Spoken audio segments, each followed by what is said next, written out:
Ito, buhay pa, oh. Yung malaking isda, may malaking isda. Ayun, oh, may malaking isda. Ayun.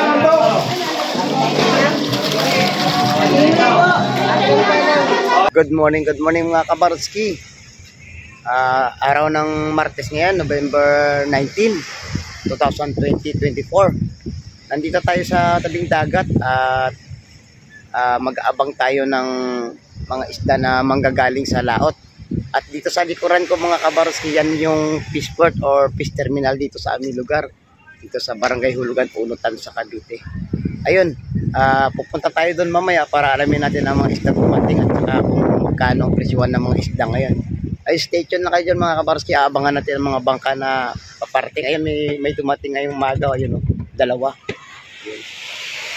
Tara, pakisamahan niyo ako ngayong araw mga kabarski at maraming salamat sa pagsama sa akin ngayong araw, sa mga silent viewers natin, sa mga solid subscriber at sa mga tumatangkilik kay Baroski TV. Lalo na po sa mga kababayan natin, mga OFW. Ayun, kung nasaan man kayo sa mga oras na ito ay sana po ay mag-ingat po kayo palagi dyan sa ibang bansa. At maraming din salamat sa panonood sa akin mga kababayan ko, mga OFW. Ayun. Tara, pakisamahan niyo ako ngayong araw sa aking adventure.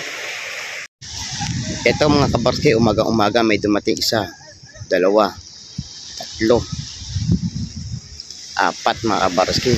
Ang oras pa lang natin ngayon mga kabarski ay 5:20 ng umaga. Ayun.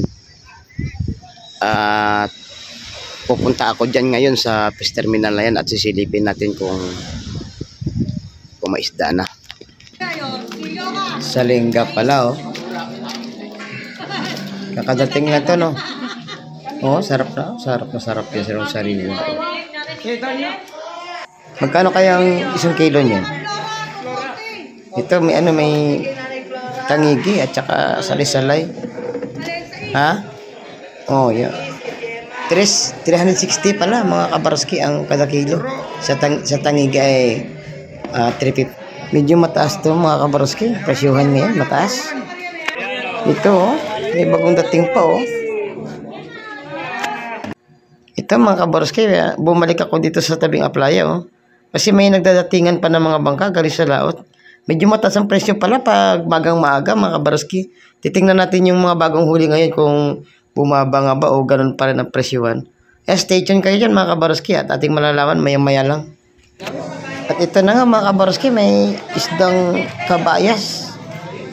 Yun, kabayas yan mga kabarski kung tawagin dito sa amin. Kanina 360 ang kada kilo, ngayon bumaba mga kabarski. Nagiging 250 na lang ang kada kilo nito.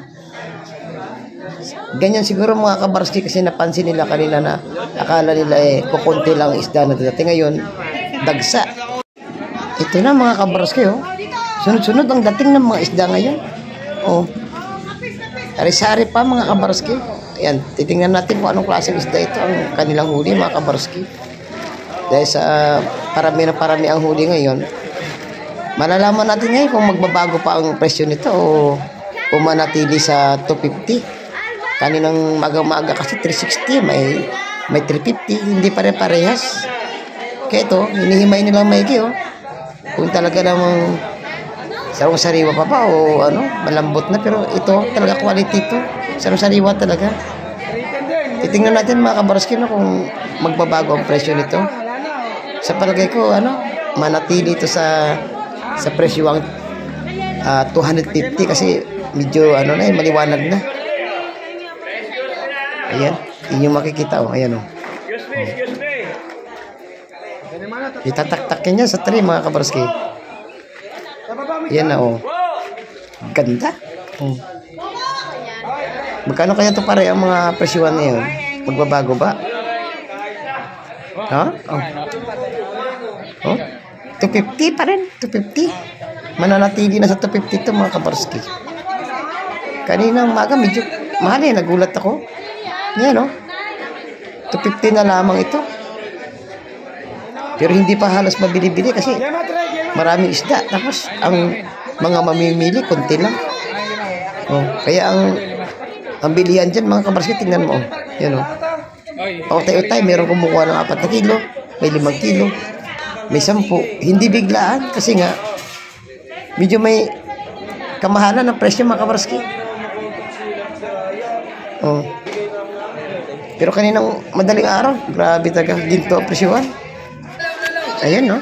Kahit pa paano yan, no? Paunti-unti ay nauubos na yung isang cooler na yan. Kahit sa pa-4 na kilo, pa 5 kilo, utay-utay na nauubos ang dumating na isda na yan. 250 ang kabayas. Grabe, biglang ano yan. Parang nakakasyak yung biglang pagbabago ng presyo nito. Ayun mga kabarski, oh. Panghuling ano na yan. Panghuling taktak sa tree. Oh. Ayan na, oh. Yan ang panghuling taktak sa tree.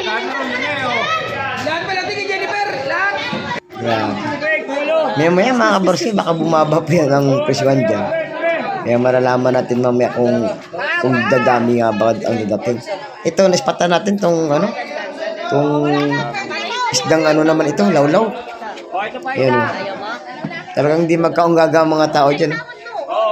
Pinag-aagawan yung isdang lawlaw na yan o tamban. Ayan, alamin natin kung magkano presyo. Magkano kaya ang presyohan?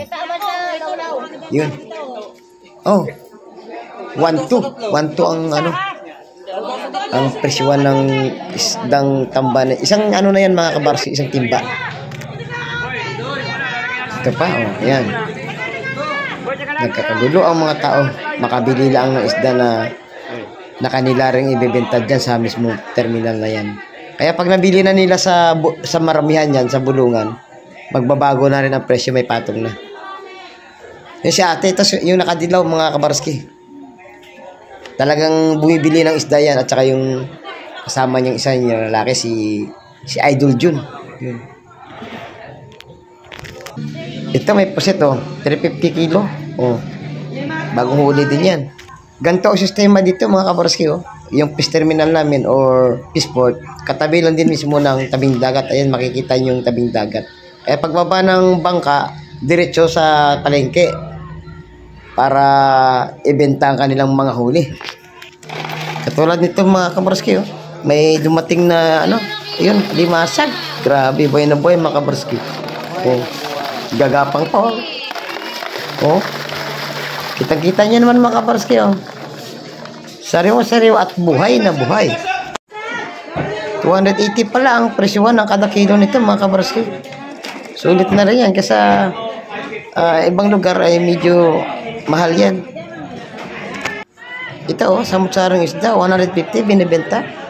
Ito namang isdang espada natin mga kabarski, binibenta ng 320 ang kada kilo.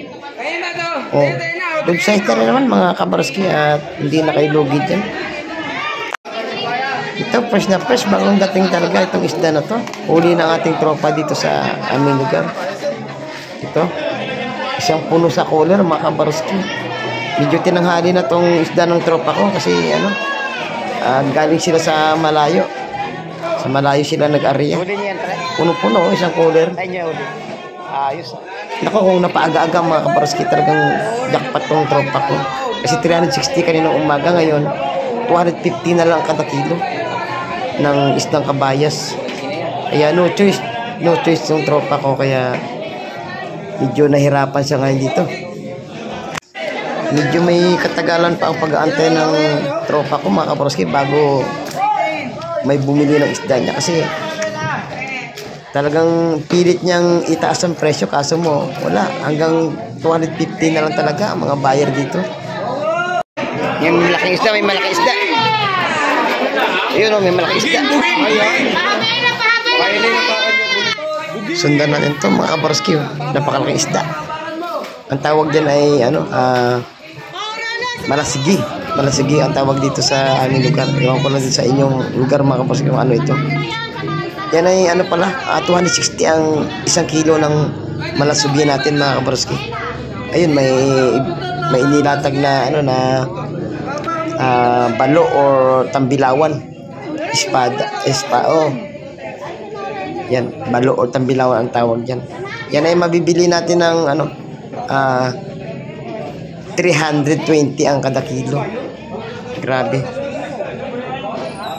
Parang ginto ang presyuhan ngayon mga kabarski. Kaso mo lang wala tayong magagawa talaga namang katitila lang kasi ng bagyo kaya ang mga tao din ay uhaw din sa pagbili ng isda at sa pagkain ng isda mga kabarski. Ito na nga mga kabarski, katulad ng sinabi ko yung balo nagbago ang presyo, naging 350 na kasi nasa papag na mga kabarski. Ito, may dumating na naman na isang cooler na isda. Ating sisilipin mga kabarski kung anong isda ito. Ayun, sari-sari ito. Ayun. Ito may malaking lapis. Sa ibang tawag yan, baka dorado ang tawag dyan sa lapis na yun. Mabibili na ng 250 ang kilo nun mga kabarski. Yung lapis medyo mataas pa rin niya kung tutusin. Ay, ito pala. Tangigi. Ayun, ipinaghihiwalay ang mga huli mga kabarski. Tangigi at saka talakitok ito. Oh. Sa talakitok natin mabibili ng ng 260 ang kilo. Yun. Sa tangigi natin mabibili ng 300 ang kada kilo. Ayun. Gandang klase ang isda na to. Saka sariwa talaga namang kakahuli lang galing sa laot mga kabarski. Grabe ang dito ang presyuhan ng isda. Huwag kayong magtaka mga kabarski. Dahil nagpabago-bago ang presyo. Dahil nga rin sa siguro ay sinasamantala rin ng ating mga dito. Mga nagtitinda kasi kakatitila lang ng bagyo. Kaya medyo mataas ang presyuhan natin ngayon. Pero yan ay ayos lang kasi habang dumadami ay pababa ng pababa yan. Pakiramdaman kumbaga mga kabarski. Ayun na. Kikiluhin na yun yung tangigi at saka talakitok. Yung nasa cooler mga kabarski, yung naiwan ay isdang kabayas yun. Ayun. Mabibili natin ng 250 ang kilo ng kabayas na nasa loob ng cooler mga kabarski. Grabe mataas talaga ang presyuhan ngayon mga kabarski. Pero tingnan mo naman sulit na sulit naman talaga, good size at saka sariwa. Dito sa hipong bulik natin hindi pa rin nagbabago, 700 ang kilo. Ayun 250 ang kilo ng kabayas, sa tumpukan ay 150 mga kabarski. Yan, may makikita kayo dyan mga tumpukan ng isda, 150 yan mga kabarski. At dumako naman tayo dito sa ating hipon. Ayun, 150 ang kada tumpok ng mga hipon. Ayun mga kabarski, dito na lang ang ating video. Maraming salamat sa pagsama ngayong araw sa akin dito sa Fishport or Fish Terminal. Ayun, sana sa mga susunod natin video ay huwag kayong mawala mga kabarski. Hanggang sa muli, bye bye and God bless mga kabarski.